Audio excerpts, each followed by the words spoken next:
Yeah, a good buddy of mine got himself into unbelievable shape over the last few years. Oh, that's good. No, it's awful. I gotta cut him out of my life. He looks like a bodybuilder now, so when I'm standing next to him, I look like a soggy pile of boiled ham. You know, you could try working out. Yeah, okay. The craziest part is he's an elementary school art teacher. Like, what is this body even for? You're a veiny monster who spends his days finger painting. How many macaroni necklaces you think he's accidentally crushed? Exactly, like you're teaching children about primary colors. Why do you look like you could flip a Volkswagen? Although, maybe he's onto something. Like, what if that's how we finally make our schools safer? Yeah, what, like every teacher's just jacked out of their minds? Daring one of these little punk motherfuckers to test them. I wish you would, little boy. I'll snap you like a twig. Come at me. Tell him, Mrs. Greenfeld.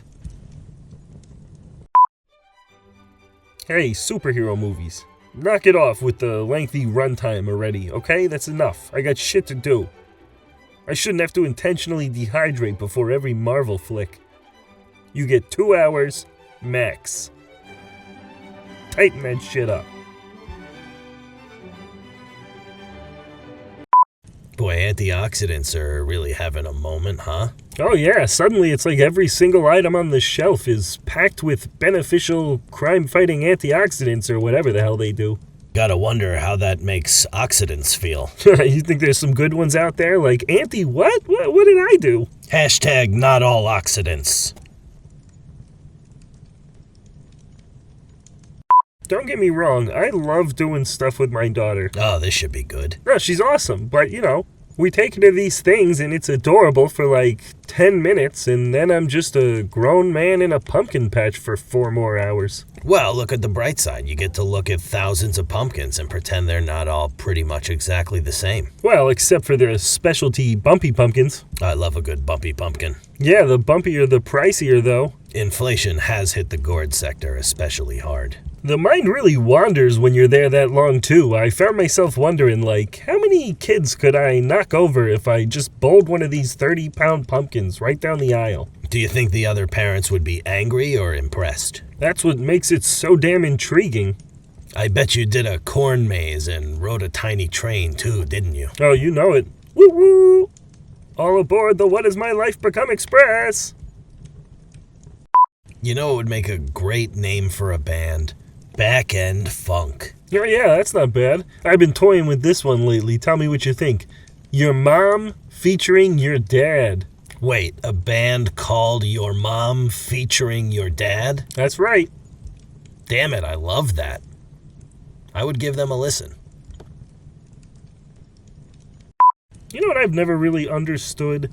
Tinting your car windows. Well, yeah, I mean, as a critter who's lost dozens of friends to roadkill, I can't support anything that messes with a driver's field of vision. I get it in principle if you're, like, super famous.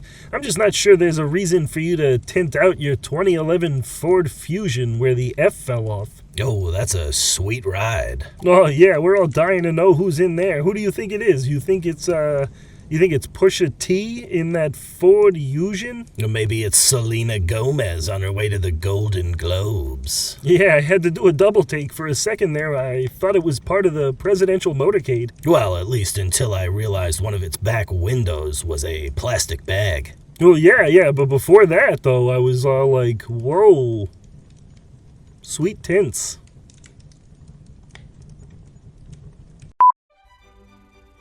The massive popularity of the movie E.T. is even more impressive when you remember its title character looks like a beige toad man made of highly pliable and always for some reason kinda wet foreskin.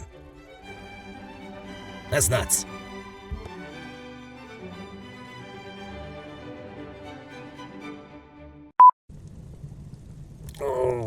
Is there a reason you're audibly groaning with every move? I played basketball yesterday. My entire body is killing me. I think you mean you watched basketball. No, I laced them up and got back out there on the hardwood. Although I did have to stop at Dick's Sporting Goods on the way to buy basketball shoes.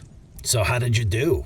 Oh, about 30 seconds in, I threw a gorgeous up-court pass and absolutely shredded my knee in the process.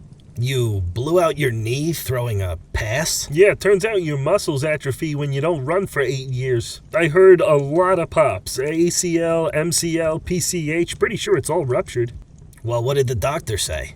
The doctor? What am I, an oil tycoon? Nah, I figure I'll just try not to move very much for the next few months. Somehow I think you'll do fine adapting to that. I'll manage. So did you hear the big news? What? Delta has pledged net zero carbon emissions by 2050. I'm sorry, did you say 2050? Way to give yourselves plenty of runway there, Delta. Right? Like at that rate, are we even gonna make it? That feels like an empty promise. While we're at it, I pledge to be 6'4" with rippling abs by 2050. Yeah, it almost seems like Delta should have held off on making that announcement until 2040. Exactly. If you're gonna promise something 27 years in advance, it's gonna have to be a little more impressive.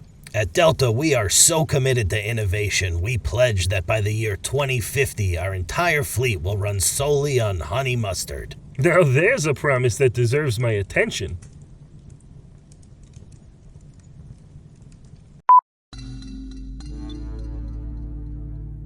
To this day, I laugh every single time I hear the part of the Ghostbusters song where Ray Parker Jr. shouts, "Busting makes me feel good." How does that make the final edit?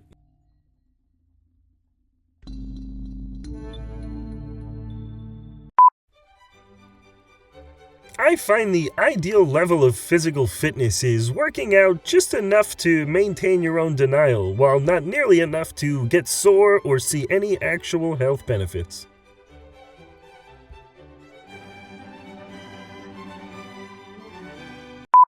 You know, I still sometimes think about a joke a guy made about my chest hair in high school. Oh, that seems healthy. What was the joke? No, it wasn't even that good. We were in the pool, and he said I looked like wet Austin Powers. Ooh, late 90s burn. I just regret not having a snappy comeback at the time. Like what? I don't know, something along the lines of like, "Oh, don't worry, I'm sure your big boy hairs will come in soon, buddy."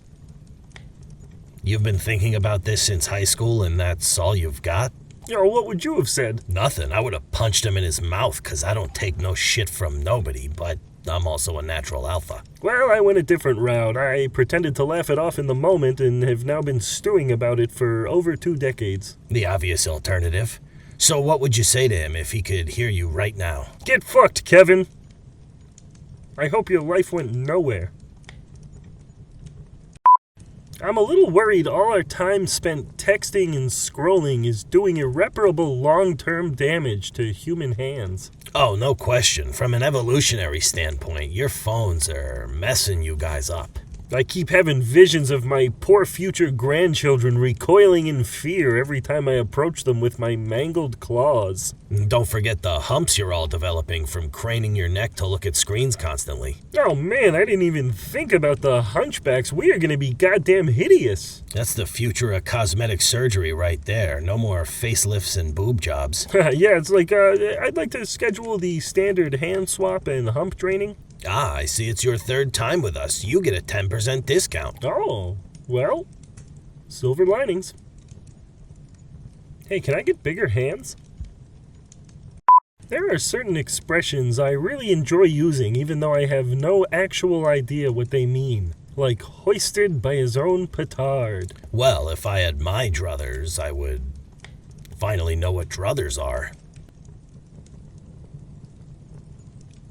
After studying humans for 40 plus years, a Stanford neurobiologist has determined that people have no free will.